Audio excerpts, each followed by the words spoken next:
Welcome back, everyone, to the Round Pegs Square Holes podcast. You are hearing it here first in the FTEN X Academy. And tonight we have our 5th Resilience Series video. It's with Nick Watson, and his topic tonight will be called Inclusive Impactivity. In this talk, Nick will chat through the brand ethos of Team AngelWolf, that is Inclusive Impactivity. This refers to the notion of encompassing and including all people comprehensively, as well as creating a positive equal with an enhanced quality of being active, visible, and impacting the community. Nick Watson has lived here in Dubai, in the UAE, since 1998. It's a long time, mate. After serving as a Royal Marine, prior to that, he has been in the health and fitness world for over 22 years and considers himself a constant inspiring entrepreneur with a vision, heart, driven ambition, and perfectionism to organization and detail. He is the founder of Team AngelWolf, which is a non-profit foundation that promotes an inclusive, active life with people of determination. They work primarily with families and individuals of all abilities in an all-welcoming, motivational, and connected space. Their action surrounds the principle that everyone is welcome and everyone is equal, which is a really inspiring, mate. And Nick, so lovely to have you on our podcast. Thank you so much for coming on. How are you? Great pleasure, and thank you very much. Yes, good, thank you. Very good, thank you. Great. How are you adjusting to this weird, pandemic / getting back to normal lifestyle? Are you okay? Yeah, look, I think so. It's been, I think it's been challenging for everyone, families, work. But I think we're quite fortunate in a way. We're a very close-knit little family anyway. My daughter's homeschooled anyway, so it didn't make any difference when lockdown happened anyway. So, yeah, I think we're good. We're happy. We're kind of getting used to it, and obviously trying to reinvent ourselves as a non-profit. Amazing. So tell us a little bit about, you've been here since 98. You must have some stories. What did you originally come over for? Well, we didn't really, I wasn't quite sure. My background, like you said, I used to be in the Royal Marines, and the kind of natural progression when you leave was to get into health and fitness. So I went down the personal training route and sports therapy route. And on the course, I met my lovely wife. And we came off the course, and Delphine had traveled around Asia and Australasia for a good year prior to doing the course. And obviously in the Marines, you don't really spend much time in the UK whatsoever. Traditionally, we would spend at least 9 months out of the country. So we finished the course, and we just didn't want to stay in the UK, to be honest with you. For no real reason other than probably the weather. But I just think we just wanted to get away. And we thought, look, why don't we start applying to the fitness industry outside the UK? So we went back home, started to write out loads of CVs, sent them globally, to big health clubs, spas, and everything that was was out there at the time. And then I was in a wedding, not myself, but a friend's wedding during one of the summers. And always remember speaking to the groom, and the groom, he was asking what we're up to, where you go. And I said, well, I'm not quite sure. We just finished this personal training course, and we fancy, moving abroad. And he said, well, look, my brother's in Dubai. And I was going to put an answer. I said, where's Dubai? 20 odd years ago, we had no idea. Another big map, no Google Maps in those days. And then near the equator, it's going to be hot. So I'd left the Marines with about £800, so obviously had a fairly good time, and we got a one-way ticket to Dubai, and we had no job, no nothing. We arrived, we stayed in Dira in some little hotel, and we just trying to venture around. We started going to the hotels and the health clubs, and there weren't many hotels then at the time. Yeah, I can imagine. We kind of ended up, for those that know Dubai, we ended up at a club called the Wafi. So they were building this climbing wall, the Cleopatra's spa, and it was not even open. It was literally being built. And, we managed to get behind the scenes, get through the kind of the guys that were, building the place, got into some of the offices, and we kind of presented ourselves to kind of the foreman and said, look, we're to be personal trainers. Can we get involved? And he was like, well, it's not ready for like a year, but, speak to the management. Go to the management. They loved us and said, look, come back. But 9 months later, which was probably extended to about a year. So we went back to the UK, worked our jobs, and then we came out here in 1998. So yeah, and that was our first job. We were there for about 9 months, and then decided that we wanted to kind of do our own thing. And since then, we've always worked for ourselves. Amazing. Wow. So you said you work for yourself. So 22 years, you said, I think you told me before the chat, you've had 2 companies already, not including Team AngelWolf. Is that right? There's a few more as well. Oh no, because I have enough stress with just one business. I'll be honest. I'm sure everyone else can agree. Lots of Did you ideas. have 2 at the same time, or was it just one after the other? What was the one after the main 2 really? So well, we set up something very small initially. There was just myself and my wife because we wanted to do everything properly in Dubai. We set up a little company called Total Fitness, of where we personal train. So we went to clients' homes. Lots of our clients were local Emiratis, absolutely fantastic. And the great thing here, when you train one brother, you get the uncle, brothers, dad, and all of a sudden you're fully booked. And we were very fortunate, and it's probably the reason why we're still here today. Some of the families that we trained were still dear friends, and it allowed us to very much be engrossed with the culture and the people. And all of a sudden, we'd be invited to weddings, we'd be invited to any kind of activities, lunches, obviously iftars, obviously during Ramadan. And we just thought, wow, this is pretty unique. And we kind of lived a great life from that. And then our goal was then to always open up a personal training center. So in 2003, we opened up our first facility, something called Youth Concept, in the Village Mall in Jumeirah. And that was our first gym. And that was quite a ride. We then had a partner who wanted to invest and kind of expand the entity. So we closed in Jumeirah and we opened up in DIFC. So we opened up a huge facility there. And then, unfortunately, it all went a little bit pear-shaped. So it didn't go too well. And we kind of we had sweat equity in the business, and we were kind of forced out of the company, and we lost everything, and then started again.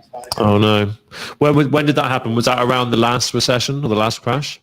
Yeah, it was kind of similar time. So it was like 2008, 9, all around that kind of period of time. So it was kind of, I wouldn't say the crash. I have to admit, DIFC at those times was booming. It was tough, obviously, opening up a personal training center, but it was great to be a part of DIFC. Fantastic facility, and it was just it was a big learning curve for us, we had to move on swiftly from that. Wow, it's quite a story, mate. Quite a story. So, I mean, let's leapfrog a little bit onto what your takeaway was from the last crash, because I mean, obviously, we're kind of in one now. And I'd love to know, before we go into Team AngelWolf, what were your takeaways, and what did you learn from your last 2 businesses that helped you set up Team AngelWolf? What have you taken away in terms of your entrepreneurship? Because that's a long time to be in business, and I'm sure you've got some amazing tips and advice to share. Yeah, look, I think for anyone out there, life is going to throw absolutely everything at you especially when you run your own business, because you put your heart and soul into it. I think looking back, the problem with owning your own identity, which was our own concept, our own idea, our own brand, you became very much personally attached to that. And I think our biggest struggle as a family unit, my wife as well was a trainer, so she was heavily involved with the business. We never really got away from work. It was 24/7, every conversation that we ever had. And we were so kind of attached to this brand and this identity. And I think looking back, I think there needs to be a kind of exit clause always in the back of the mind in case anything goes wrong, and not be so attached to the brand and the identity. Because, I think life does happen, whatever that might happen. Yeah. And I think we always need to have a concept that something may happen one day and forget it, and obviously go off in whatever route and end up starting again. Because again, it hit us emotionally. Again, when you lose something that you've put all your financial efforts into, you've worked tirelessly to build a business, and then for whatever reason it didn't work out, and then you end up the person that ends up on your knees going, oh my God, what do we do now? We've absolutely lost everything financially, everything that we worked for a period of time. But I think the resilience for us, and you mentioned the word, was just how to get up, you know what I mean? And I think, I think in these times where COVID has come along, one of my big things, and I'll go into Rio a little bit later, is just, you know, every time this has happened to us, the priority for me is just looking around and seeing what's the most important thing in life. And it's been my family. You know, the business has just been an entity. It's been something that's made us earn some money. It's put a roof over our head, put some food on the table. But was it the priority? You know, what was the goals that we were striving for? And sometimes those roller coasters happen. And, you know, I think for us, it was just getting back up on our feet and going, okay, what's the most important thing here? And again, it's always family. When it happened for the second time, then you go, okay, I need to create something that's with my family. And that's why we. Well, that's amazing. I mean, I guess that's true for so many. I think we create businesses to have this idea that we want to be more free, and we end up ironically becoming shackled to the thing that we've created. 100%. You know, I think all of us have had those nights where we're up late working. We're thinking, God, is it really worth it? But I mean, that's why it's so important. You love what you do, right? And you know, I know you love what you do now. So we're going to show a short film in a minute, guys. But I mean, just to give us a little bit of context before we play that short film, Nick, tell us a little bit how you got to Team AngelWolf, if you don't mind, mate. Yeah, look, well, I have a little boy, Rio is now 17, and actually the year that we opened up our personal training center, Rio was born. So, you know, life was fine until about 6 months. And at 6 months old, we were bathing Rio, happy moment for all the dads out there. I was actually bathing Rio, Mum was next door in the bedroom, and little Rio was just laid on my chest, and all of a sudden his head rolled to one side, his eyes rolled into the back of his head, his lips went blue, his fingernails went blue, and he stopped breathing. Of course, we panicked. We had no idea what to do. We jumped out of the bath. We were trying to get Rio into a recovery position, but he just wasn't breathing. Oh my God. At that stage, we kind of like, oh my God, what do we do? So we jumped in the car, we rushed down to the hospital. And after about 7 minutes, Rio came out of his first episode, and we had no idea what just happened. We get to the hospital. The doctor said, "Look, he looks okay," and we were like, "All right," but this has just happened, and they send us home. So we go home, and we're like, "What's just happened?" And then he was absolutely fine after the hospital. He was absolutely fine then, just after the first episode, was he? He was drowsy and tired, but everyone was in shock. You know, Mum and Dad were in complete shock. We had no idea what had just happened. And then all of a sudden, you know, we're back home. We get into the next day, the Saturday. And, you know, it's a bizarre, have I just gone? That's okay. Just keep talking, mate. There you go. I'm back on. Look at the screen. There you go. All right. Sorry, it's my camera. So we... you know, we go home, we kind of get through the next day, and then all of a sudden we bath Rio again, and the same thing happens. And again, we're back in the car, Rio's not breathing, and we're just absolutely panicking again. And again, it takes, you know, we're kind of the second time we're timing things, we're going, what's happening? You know, how long did that last for? And again, we get to the hospital, and Rio's come out of his second seizure. And for those that understand or kind of think of what a seizure is, most people kind of convulse. Rio's completely opposite. He goes completely flop. He goes completely drowsy, and literally goes into an unconscious state, almost stops breathing. And every time they happen, you know, we think we're going to lose our little boy. And then from there, you know, 2 days later, another seizure. 3 days later, another one, and then they stop. And it was a roller coaster of, you know, what's happening to this little boy. He's 6 months old. These are knocking him out. Every time they happen, we're trying to think, are we going to be saying goodbye to our boy? And that was the start of kind of 2003. And those years kind of rolled on. So then you're starting to think, okay, we start to be specialists. Those specialists end up kind of saying, look, you need to go back to the UK. You need to go back to Europe. So we end up back in the UK. And then after 4.5 years, we end up in Harley Street. Great guy. His specialty is chromosomes. And they do loads of testing. Me, obviously, my wife, Rio. And finally, after about 6 months of testing, they come back to us and said, look, we found a diagnosis. And we were like, okay. And to just make you aware, along that period of 2.5 years, Rio has been diagnosed of different conditions. And it's, that's a roller coaster as well, because all of a sudden, you're kind of connecting to something and you're kind of doing all the research. But I'll be honest with you, mums always know best. Mum's like, no, that's not it. We keep looking. So we kept looking. And then finally we find out that Rio has part of a chromosome missing. So we're all made up of 22 or 20 plus pairs of chromosomes. And on chromosome 1, there's a little bit that's deleted. So it's called 1q44 deletion. And that leads to the seizures. That leads to, difficulties for him. So he's non-verbal. Most skills, motor skills, are a challenge for him. So even holding a spoon, even today, feeding himself, walking, balance and stability. If he walks up steps, I need to hold him. Still in nappies. So, life is very challenging. And then, so for 2014, a bit life-changing for me as well. So this kind of was why we ended up creating Team AngelWolf. I had a bit of a health scare, wasn't feeling very well.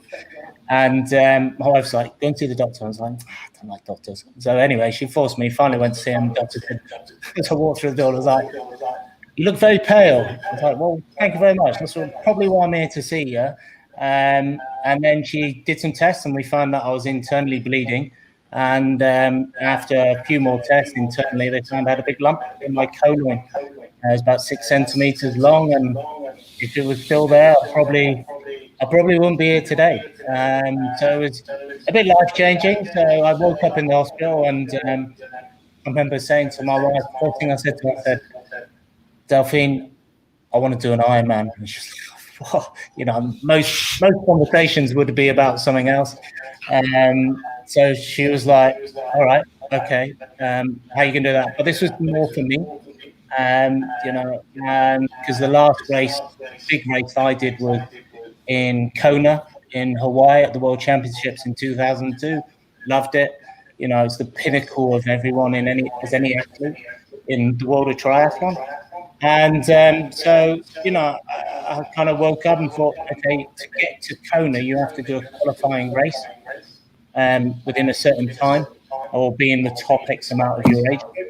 So we chose Barcelona, which was like 6 months away, and started to train. And then, like everyone on this probably forum tonight, is a small business owner, working endless hours as we were. We just opened up, we'd opened the company for a few years, and life just kind of got in the way.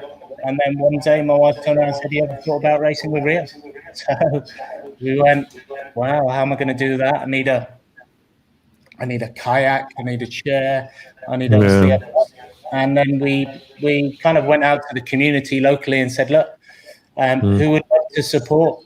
We had, in those days, absolutely fantastic, a dear friend, Sam Whitten from Adventure HQ. They just opened up and they were like, Nick, tell me what you want. We'll get everything. So they sponsored all the kit. Wow. And then we were like, because I was preparing for an Ironman, there was no point. It's typically me. There was no point in doing a little race. I was like, let's do the longest race we can find here in Dubai. And it was in November 2014. And it was a half Ironman. So 1.9 swim, 90K bike, 21K run. So I did it, pulling Rio on the kayak, cycling 90K. And then we ran the 21 at the end. And crossed the finish line. He was 12, little boy. Loved it. Biggest smile ever. And I was like, yeah, we need to find a way to do. That's amazing. Well, I think people are eager to see. If you've not seen this already, guys, I think, just take a minute just to really focus on this. It's very inspirational. So let's just play it quickly now. Rio was 6 months when he had his first seizure. His head rolled to one side, his eyes disappeared into the back of his head, and he fell into this unconscious state. I'm saying goodbye to my son. He was diagnosed with 1q44 deletion de novo syndrome. That was the starting point to realise things were going to be very different. At one stage, Delphi turned around and said, look, you ever thought about racing with Rio? And I was like, this might be my way of connecting with Rio as a father. Do you want to go on the bike? But there was a concern, we didn't know if he'd like it. What if he had a seizure? Good. The second race, we're 60k in. I'm spent, this hurt. And Rio looks around at me and his eyes are all bloodshot from the sand. And he just says, Dada, I love you. And that was it. That was the turning point. I was like, he absolutely loves this. I smashed it back in. Probably the most emotional thing that I've ever experienced in my life. This is a future for Rio. Rio loves this. This is his thing. So over the last 5 years, we've done over 200 races, 6,200 kilometers of swimming, biking and running. That's how far this little boy's come. You know, all you want in life is your kids to be happy. And he's content, he's happy. And for me, that is exactly why I do what I do every weekend. Best feeling in the world.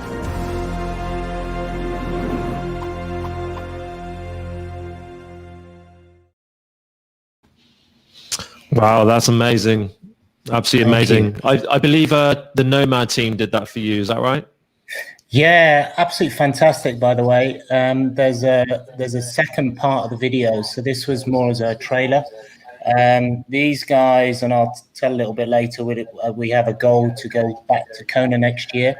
So the pitch with the trailer from Nomad is actually get it out to the networks, and that includes the discoveries that National Geographic and, of course, the Netflix team, and see if we can produce, a documentary over the next 18 months, which follow us to Hawaii. So these guys have been absolutely fantastic. So very grateful for that production because it's awesome.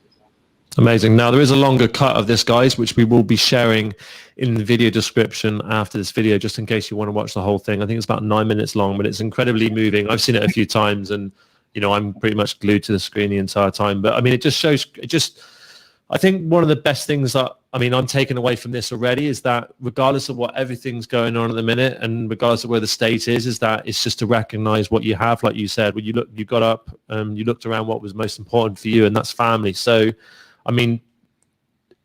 very inspirational, mate, honestly. And I'd love to know a little bit more about what your plan is with Team AngelWolf and how, not only myself, but how the Academy and the people inside watching you right now can support. So, tell us a bit about, first of all, what the plans are and for you guys and how the team works. It'd be really nice to hear.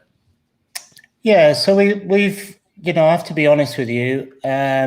We've done so many races where actually those numbers have changed just because what we've done in the last few months. So we're up to 300 races now and 8,000 kilometers. So to put that in perspective, which is pretty awesome. Rio has basically swam, biked, and run and climbed obstacles the equivalent distance from Dubai to Tokyo. So, it's not just him, it's also my daughter. So my daughter's, she's 13 and she races with Rio as well. So she does exactly the same. She got a world record 2 years ago. She wanted to do it before she was 11. So she swam, biked and run what we call super sprint. So 750 swim, pulling Rio in the kayak. Exactly like that's amazing. 20K cycling and a 5K run. So, she's also inspiring people. So our goal has always been to take this message further. And we do lots of school talks, which I absolutely adore. Just to tell you about school talks, we set up, my daughter typically, I'm too old for this, but she said, set up a TikTok account. And I was like, what? So we set up a TikTok account and we've been doing loads of videos of the stuff, and I'll explain in a minute, that we've been doing over the last few months. And we're getting so many kids going, oh, you came to my school, but 3 years ago, and they still remember it. They still remember the story. They still remember Rio. And I just kind of go, that has a huge impact on a child at an early age. And when you're talking about inclusion, disability, and health and fitness and wellness at an early stage, and if you can install good habits at that age, it's fantastic. For me, that is what gets me up every day. Not only obviously just with Rio, of what an impact we're having with the community. So to the future's kind of, I wouldn't say it's changed, but we've definitely had to look at it differently, like everyone is at the moment. So since lockdown, obviously, Having a boy with disabilities who's now locked indoors, who's non-verbal, we're not quite sure how much he understands. For him, that is definitely challenging. So we were thinking, wow, what could we do? So back in May, we kind of built up to this. I decided to climb up and down my stairs, the equivalent of the height of Burj Khalifa, with Ria on my back. That's so cool. That's such a cool concept. 828 meters, of which we went up and down the stairs 118 times. Are they wooden stairs or are they carpet? If they're carpet, I'm sure they've worn through now, no? No, unfortunately, it's like kind of nice paving. It's nice and shiny. Okay, good. That's amazing. Wow. So how many times again? 800 times? No, 118 times up and down. It's 828 meters to Burj Khalifa. Right. It took us 5.5 hours. Blimey. Which was quite grueling. But, we all of a sudden, what we did with it, we asked the community to join us. So we said, look, pick a landmark anywhere in the world, whatever height it is, doesn't matter, whatever, but join us. And we had such an amazing feedback. We were, wow, okay, we've been racing here, but we only have a reach of the UAE. So when we did this, we always find, wow, okay, like everything now is online, we actually have a global community of people that can join us. So we created, which we're 2 months in now, we created something, Climb with Rio Now World Tour. Every month we climb a landmark of our choice in Europe. So last month we did the Eiffel Tower. We did Big Ben just quickly for training, just to make sure all my British friends were happy. And then this month we're in Africa. So I'm going to climb the pyramids at the end of the month. So the idea is very simple. What we do is we go to a continent every month. We're going to do it for the next 6 months. We've tied in Australasia and Antarctica for 6 months. So it's starting in July. And the idea is, this is really cool. It's such a brilliant concept. I was quite happy when I came up with it. The idea is anyone can join us. So like now we're in Africa. We're saying to everyone around the world, find a landmark in Africa. It really doesn't matter. As long as you're moving, you're being active. It's great for kids. So they have to do a little bit of geography, find a landmark, figure out how many hours it is, then find some steps, figure out how they're going to climb up and down them, and then climb it. So what we do on the last weekend of each month, which is next weekend, Saturday night, 6 o'clock, we go live, and I will climb with Ria on my back, the pyramids. And then we ask anyone, join us, but do it whenever. Take some videos, share it with us. So we did Europe last month. Obviously, we're in Africa, and then we obviously go around the world, and we finish off in Asia in December, and then we're going to repeat, and we'll just keep going. So that was just one initiative. And then back in June, I was thinking, Rio's just, he's pulling his hair out, being indoors. So I thought, look, let's set up a challenge. Let's try and get the community involved, but kind of online. So we decided to cycle 50K every day for 30 days. And so every morning, got Rio up, 5:30, we're out on the bike, trying to beat the heat, 50K. He was just happy. Just every morning, he's just smiling and happy. And we had, we were a little bit confined at the beginning because the amount of people. But over time, obviously, more people joined as curfew and everything started to come back a bit. And then last month we thought, okay, this was called Ride with Rio. Then last month we did Walk with Rio. So Rio walked 1 kilometer every day, and we kind of figured if Rio can move 1K, anyone can. So again, videos and live stuff. So I thought, wow, okay, this is really cool. Got loads of traction. This month my daughter's running 3 kilometers every day, pushing Rio. So that's called Run with Tia and Ria. And then next month we're going to do something else. So all of a sudden we started to feel, wow, we're starting to get a little bit of traction in what we're doing. And we're starting to do a little bit more lives obviously on social media. And then you kind of go, wow, absolutely, you can connect with audience. And all of a sudden we're getting people joining from Africa, from Singapore, from Australia, from the US. And you kind of go, wow, this is really quite powerful, because people are doing things for a reason. People are doing health and fitness or being a part of Team AngelWolf because it's all about our mission, which is about including everyone and making sure Rio as this little boy with disabilities included into the community. So all of a sudden you kind of go, wow, this is really quite powerful. So like anything, it will take its time to get there, but we believe there's a lot of, there's a lot of emphasis on how that can go. And then, big goals for us at the moment, which is the video that you saw there, is to go back to why. So I mentioned earlier, I did Kona, the World Championships in 2002, and my wife was pregnant with Rio. And as I crossed the finish line, I always remember turning around to Delphine and saying, one day, I want to come back with my son and daughter and race together, and never knowing how the story would unfold. Rio, as an athlete, we only got picked up last year. We'd done 17 half Ironmans up to that date, but we kind of slipped through the system. I think when we registered, because I register me, but never Rio. So within Ironman branded races, Rio is considered an athlete in what we call a special team. We were supposed to do a race in Japan and went to register or asked them to sponsor us. And they went, well, Rio can't race. He's not 18. We're like, what? So we spent the last 18 months kind of going, okay, we can't race until Rio's 18, and he's 18 next year, which is Kona, and that's hence the goal for next year. So we want to be in Hawaii. And that's a massive goal for us because it's kind of where the story almost started. Hence the production with Nomad is for these guys to follow us for hopefully for the next 18 months. Again, we obviously need all that help and sponsorship, and they follow our journey all the way to Kona, which would be pretty absolutely epic. So yeah, look, it would be absolutely fantastic. But you asked what our goals, and I think our big goal is to globally expand. Here is a non-profit. It's fantastic being here. I said this is home for us, and probably will be for a long time. But running a non-profit organization has its restrictions. We can't do any fundraising. We can't receive any donations. We can only receive sponsorship, so that has to come from corporates, of which we brand ourselves up to pretend I'm a Formula One car, and that's how we kind of can survive, if you like, as an organisation. And in return, we do this full time, so that pays me a salary, so that puts food on our table. So that's the key to where we are. But our goal is to grow.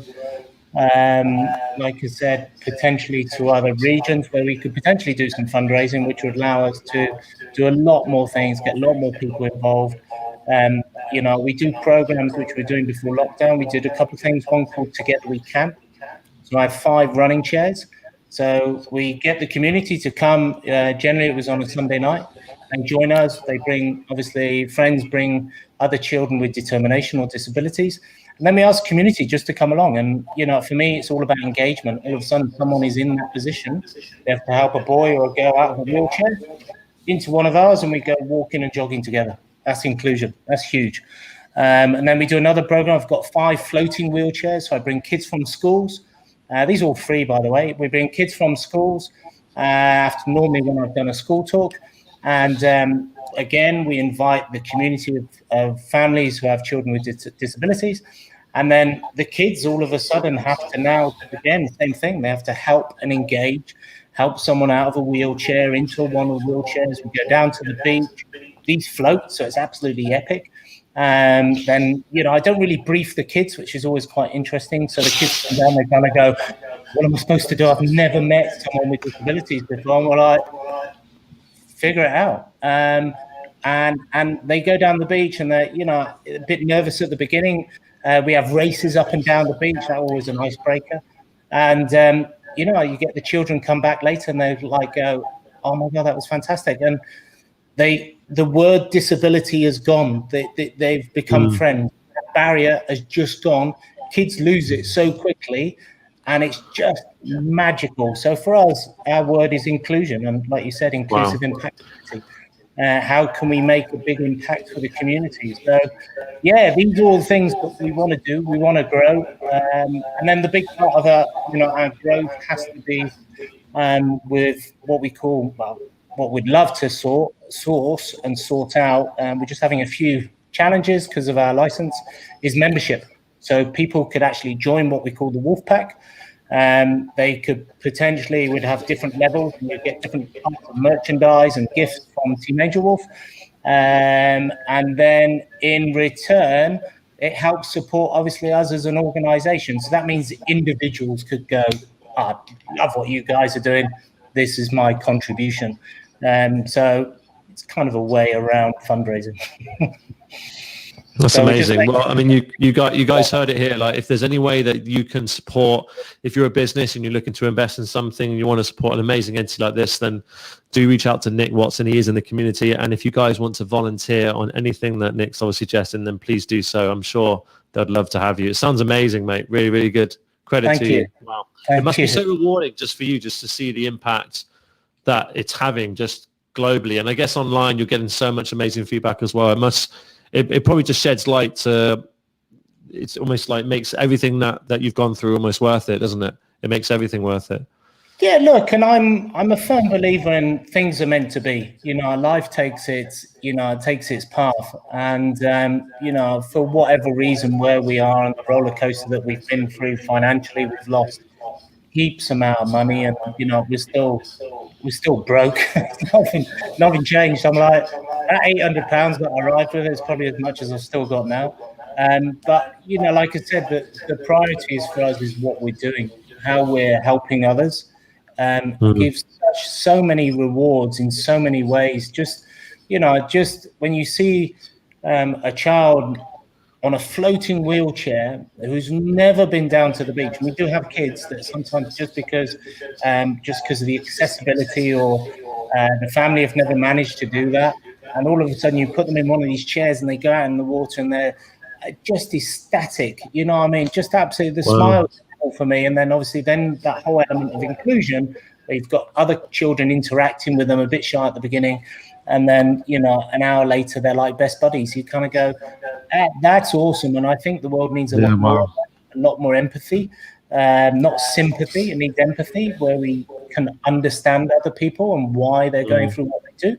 But I think it's very important that at an early age, and again, that's to answer your question, I think that's the huge rewards that we get. Racing with Rio, I'll be honest with you, I've got no choice. Most mornings he'll wake up and say, "Dad, I race." If I'm not swimming, cycling, or running with him, he gets a bit grumpy. So I think I've also, which I said in the video, which comes back time and time again, is Rio is happy and he is content when we're doing what we do. And I've found that connection as a father and a son, and also as a family unit. This is what we do. Our weekends, we get up early in the morning, we go to race, and we love it. I'd be honest with you, love it, because everyone's kind of happy. We know Rio's happy. I'm happy, and Tia's happy because we both race. Mum's happy because she sees all our family kind of gelling together. So, I think for us, that's I think that's the key. And through everything that we've done, I have to admit, I've been fortunate. My business has always been things that I love. Like I said, I joined the Royal Marines for all the good reasons and absolutely loved it.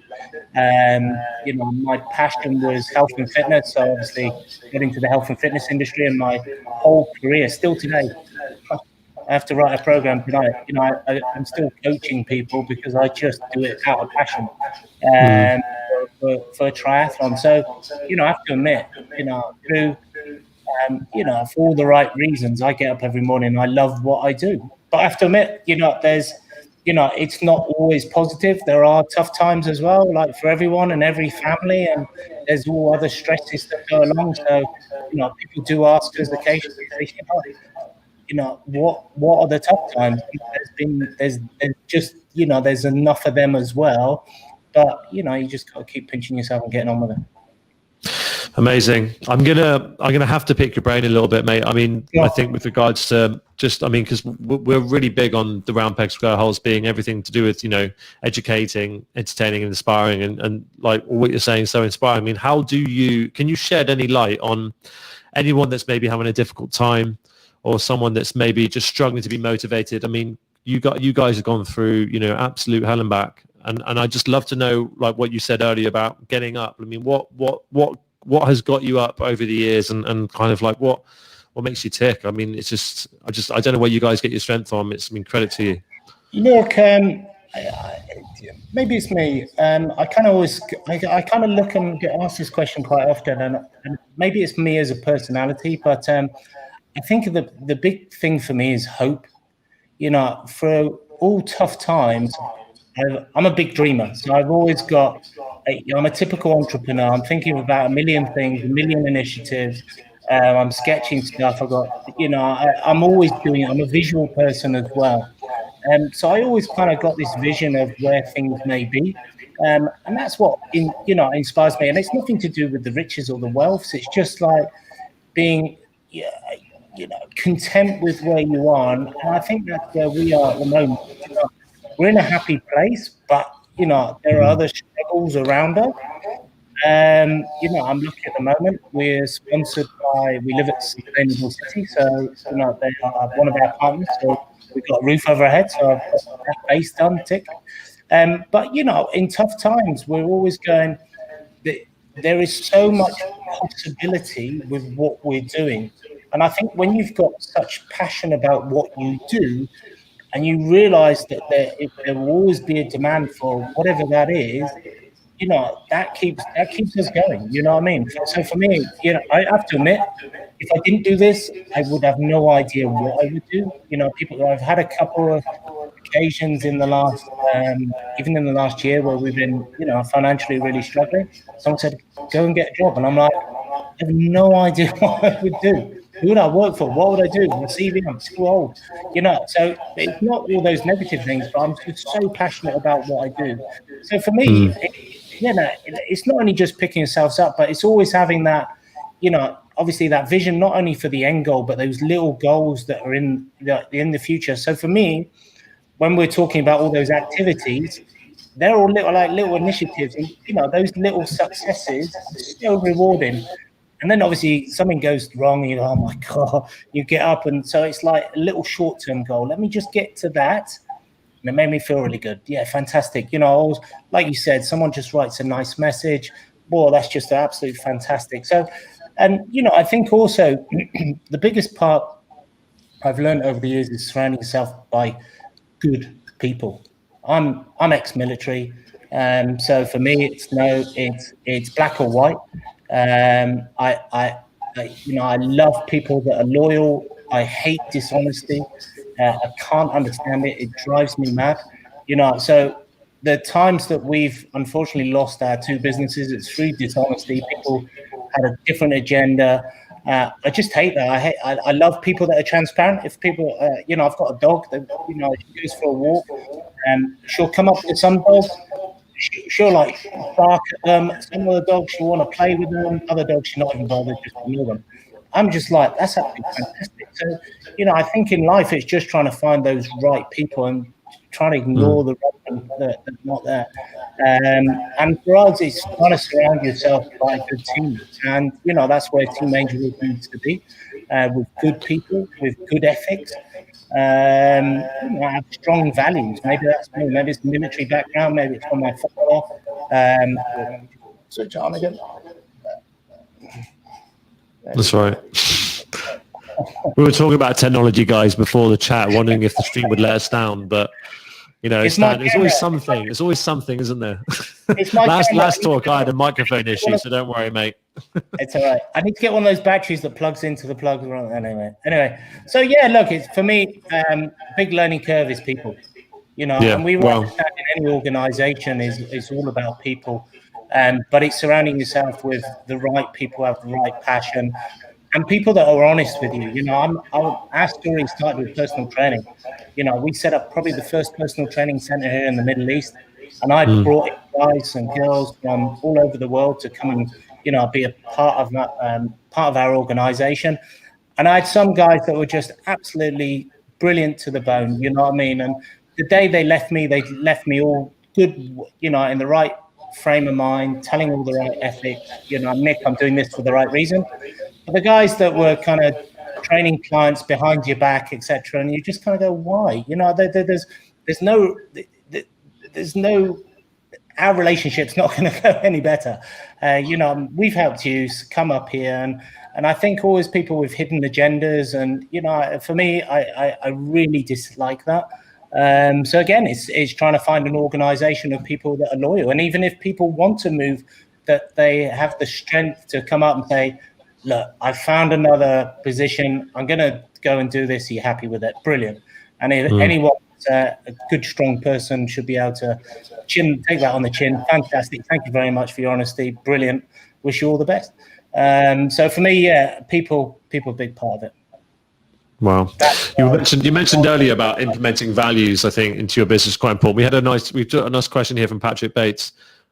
This is Nick, do you ever encounter issues and struggles in workflow, for example, while implementing your values and concept of impactivity into your brand? Because your branding's great. And I suppose it's for you, it's the objective, I guess, is very clear. But for someone, I guess, that needs to try and implement values in their own business, can you shed any light on that and what you think they can do? Look, it's a good question. I have to admit, when it comes to branding here in this part of the world, I think it's quite weak. I think a brand identity and logos can go a long way. So I think communicating a brand is really important.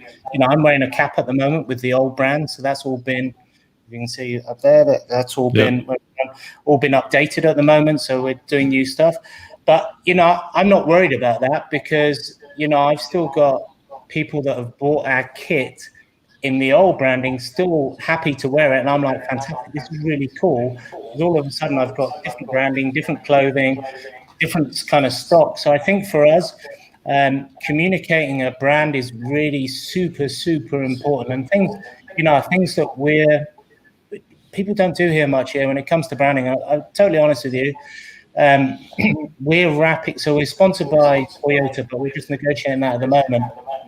We're changing all the branding on it at the moment. So we're branding a vehicle. So we've got a pickup truck, massive wheels, and it's awesome. We've got a trailer that's been branded up as well. I'm trying to negotiate a van because we need transport. So can you imagine 3 vehicles on the roads of Dubai, and the branding is awesome. We've spent hours on it. But it's an identity that people start to recognize, and that's super, super important. It's something that we work on tirelessly all the time, is to make sure that the brand's out there. The word inclusive impactivity is very new. We've been looking for a tagline for a long time. I have to admit, I've got a dear friend of mine who was a part of the Special Olympics, who was part of all the marketing and communication.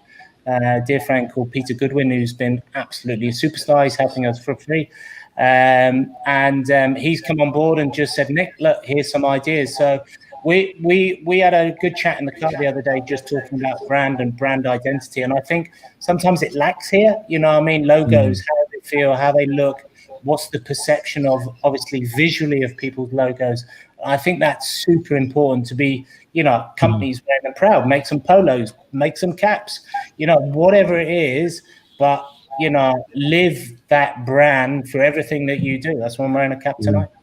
Yeah, no, so true. Amazing. You did answer this kind of earlier, but Sabrina's asked, many people are feeling a bit lost and defeated after the lockdown and the fear of COVID-19. How do you combat these low points and get yourself back on track to achieve your goals? I mean, what you highlighted earlier, leaning on good people, obviously recognizing and being content with what you have, but anything else you can share to help achieve your goals, get yourself back on track? Look, our background's health.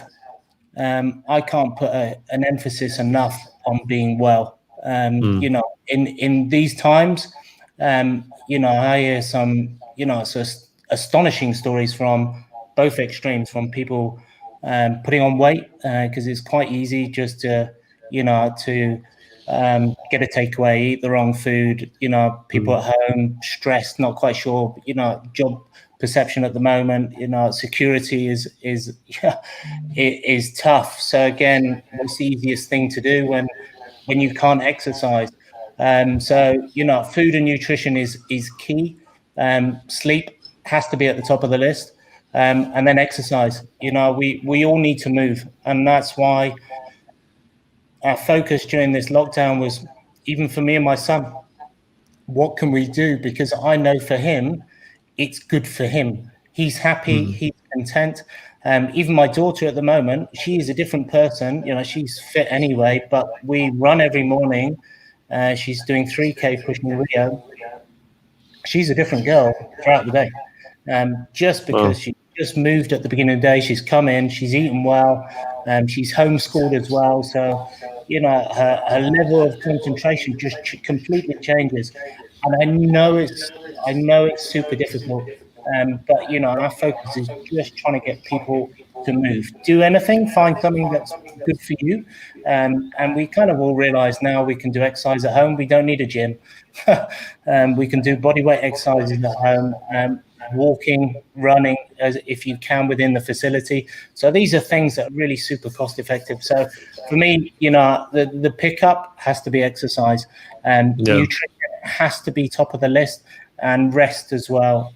Again, sleepless nights, you know, are just going to roll on to the next day. That's so true. I mean, let's not forget, guys, that some of the most successful entrepreneurs and CEOs on the planet do their workout before all of you guys surface, and they're on the emails at 8 a.m. after doing a workout already. So yeah, I completely mirror that. I'm not going to pot calling kettle black. I need to get myself up earlier these days and start running or doing something in the mornings, because I was in a really good routine probably just before COVID hit, and then just everything went wrong. But, you know, amazing advice. Thank you so much. Sabrina's just said thank you. We've had someone else say here, saying, so much compassion. We'd love to help your initiative in any way that we can. And we've had someone else say, how can we support Team AngelWolf? So I know we highlighted, guys, join the Wolf Pack. They're looking for volunteers. But you're also looking for, you're very heavily reliant on corporate sponsorship. So, I mean, I think it would be really appropriate to wind up the conversation by letting us all know how we can get in contact with you, Nick, and what we can all do to support, whether it's volunteer or sponsorship. Please let us know. Yeah, look, so thank you very much. And, you know, thank you very much for giving us the opportunity tonight. You know, the more people we have the possibility to speak to, obviously the better for us. Look, so when it comes to Team AngelWolf, like I said, we've grown since 2016. We set ourselves up as the non-profit with the Community Development Authority. We do have challenges, but like I said, it's given us the last 6 months to think and evolve from where we've been to where we are even today. So, you know, our goal at the moment is even, like I said a little bit earlier, to get people individual on as members, so they become part of the Wolf Pack. That contribution, not only will get some nice little merchandise, will obviously allow us to use those funding as well to grow as an organisation. We're just trying to sort that out as a mechanism. Like I said, it's challenging. We need a few more ticks in the box. Like I said, we've been here 22 years. I am ex-military, so we want to do everything by the book and do it as required. As I said, these are questions that we're bringing up, but we know, like anything in life, there is a solution out there. The other way is obviously corporate sponsorship. Obviously, should you get in touch through here or through TeamAngelWolf.com or Nick at TeamAngelWolf.com, please drop us a line and we can send you over the package. But the package can start from anything. To be totally honest with you, we've set our partner sponsorship packages literally fairly on time. So we know there's a lot of organisations out there might not have the money at the moment, but might have product. Product that's relevant to Team AngelWolf obviously have to be health related or something that we could use. So obviously there's an entry point there. The other thing, we do school talks, but obviously they're a bit on hold at the moment. So where we've gone to organisations in the past is they sponsor a school talk. So I go to a school. I generally have been doing it for free for many years. But I'm saying to an organisation, if you really want to help, we were charging 2,500 dirham for a talk. We go into the school. We ask the organisation if they want to come with the school's permission.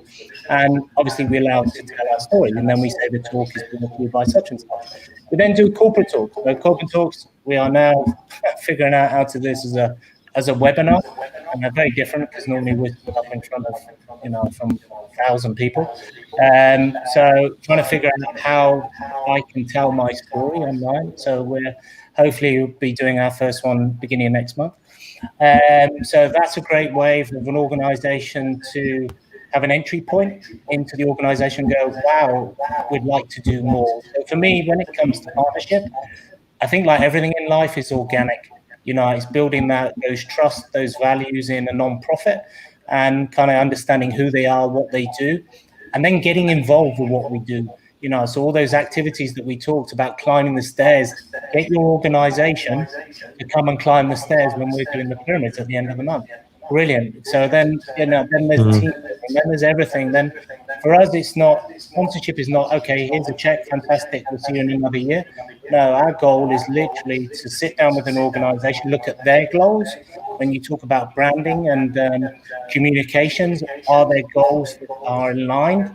How can we help? Are we talking about inclusion? Are we talking about team building? How can we set something out that can be tailor-made for you? So we do that as well. And then obviously we go through other levels, what we call alpha and beta level, of which we're going out to the market at the moment. And I have to admit, a challenge where we have been, and that's really where this conversation started, is we've always done our sponsorship from the beginning of August to the end of July. Simple reason is because the sponsorship or racing year. So when I'm wearing brands on me, I've just started race. I've got my second race with Rio this weekend. We're doing a 15K time trial. Before we climb up the stairs, that's Saturday evening. Anyway, so obviously that's been our season, but for most companies, we completely get it now. I've been doing this for too long. Trying to get money out of companies in the middle of the year trying to get money as in CSR or corporate sponsorship is challenging enough as it is, but going to an organization middle of the year that everyone's going, come on, Nick. And then especially at the moment, obviously COVID, so all marketing, all CSR, that's been cut. Yeah. But organizations now are probably going, okay, for January, maybe we can do something. So we're bringing our sponsorship in line with January. So any organization, if they want to jump on board for the next few months, we can put together something just so it starts that relationship, and then we can build from there onwards.